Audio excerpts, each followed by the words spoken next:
Me again. I'm afraid this time I do have a little speech as well.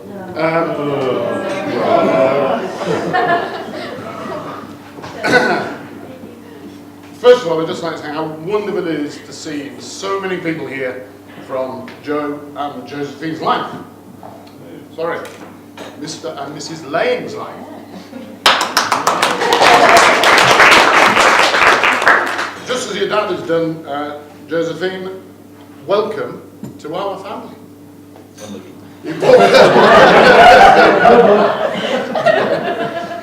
But seriously, welcome. For a wee bit of light relief, there are one or two people who couldn't make it today who I just want to say a few words about. Firstly, Joe's older brother, Sam. His beautiful partner, Claire, and our two gorgeous boys, Jamie and Josh.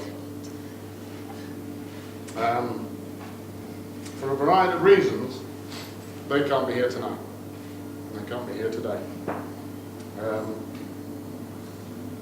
So, from me to them, all our love, for all sorts of reasons, and I just hope 2016 is just a much better year for them.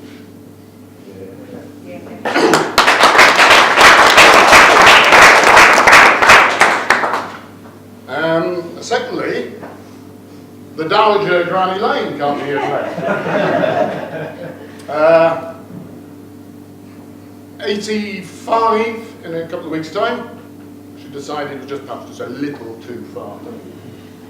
Having said that, she has texted this morning to wish the bride and groom all the best and how she wishes she was here, etc., etc.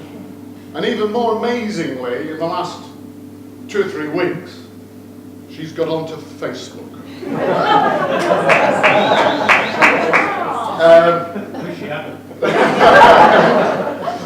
So if any of you send pictures and so on, Mum would gladly look at them. Maybe. Well, if she's switching, she will. So that's them. Next, Joan and George. I can remember Sam saying, "How do you explain Joan and George?" Basically, Sam and Joe's third grandparents, who've been absolutely fantastic over the years. They've met Jay a few times, taken her into their hearts. They wish they could be here. Again, they're not. But before I left, Joan did say to me, "Make sure the DVD is excellent." No pressure. Good. There's pressure. And finally, Jill's husband Norman can't be here today. And I did check with Jill, you know, what she wanted to say. And basically, he's at home looking after the dog. Very important. Okay, enough of that now. A couple of things about Wajur.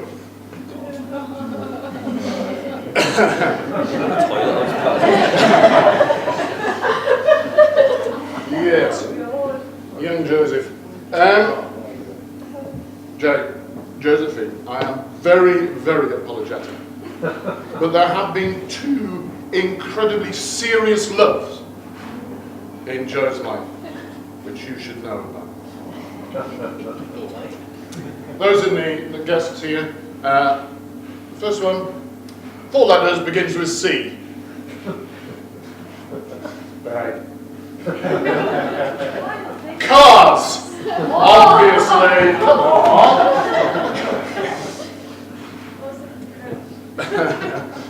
Joe does have a fascination for and love of cars. Luckily, Josephine does know about it and is understanding. As Erica very well knows, the Fix It Again tomorrow is sitting in the yard, taking up her parking space, the black rust bucket. Yes, just one of a long line of tragic love affairs with the automobile, Joseph. Looks lovely. And those who remember him when he was, you know, very small, always asked him what he wanted for Christmas or his birthday. And it was quite simple. Flash and old cars, please. fashioned old cars. How do you say that? And if you've been to his house, lovely property they've got in Christchurch, you will see his display of fashioned old cars. Cost him $700 to post out from the UK. Every cent worth it, I'm sure.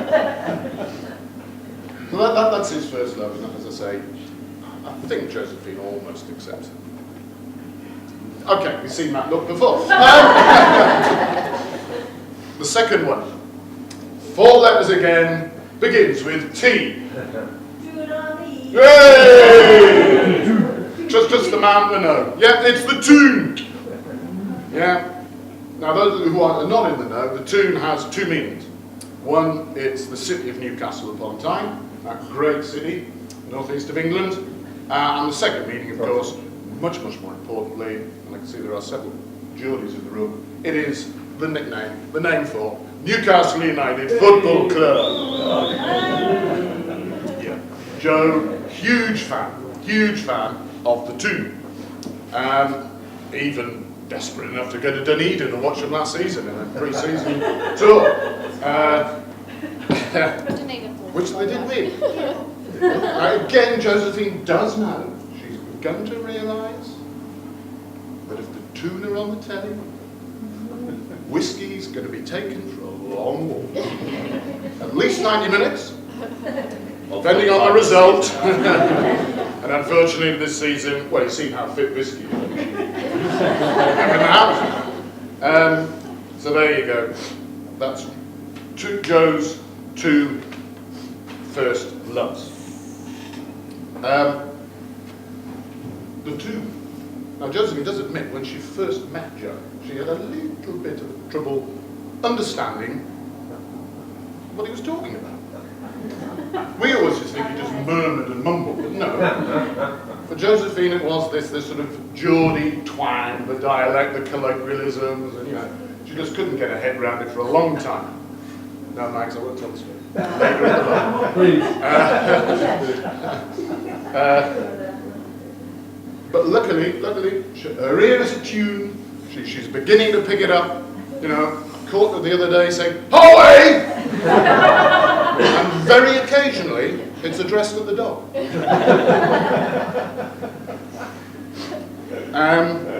Enough on Joe. When I came out here, I was not expecting to have to stand here and make a speech at my son's wedding. We just don't do it in the UK. It just doesn't happen. I thought, brilliant. I've had 2 sons, 2 boys. The weddings, I can just sit back, relax, chill, watch other people make idiots of themselves. I arrive here, you're making a speech from me. Thank you, Julie. Thank you very much.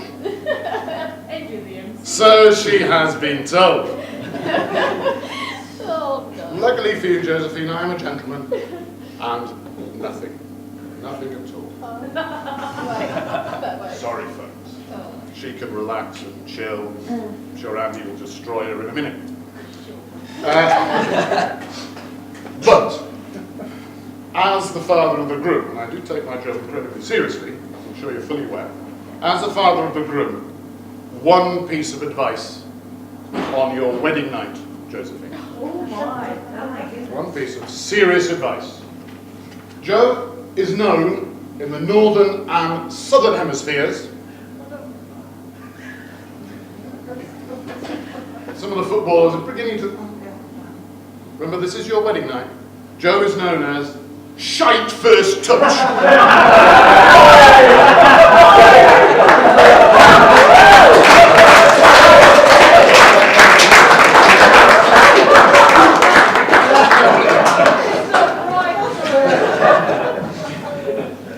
think Sam will love that one.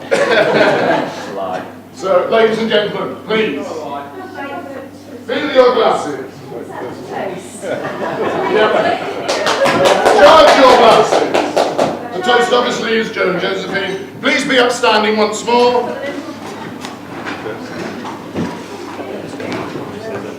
George is desperately clinging some back. On the count of 3, 1, 2, 3. Joe and Josephine.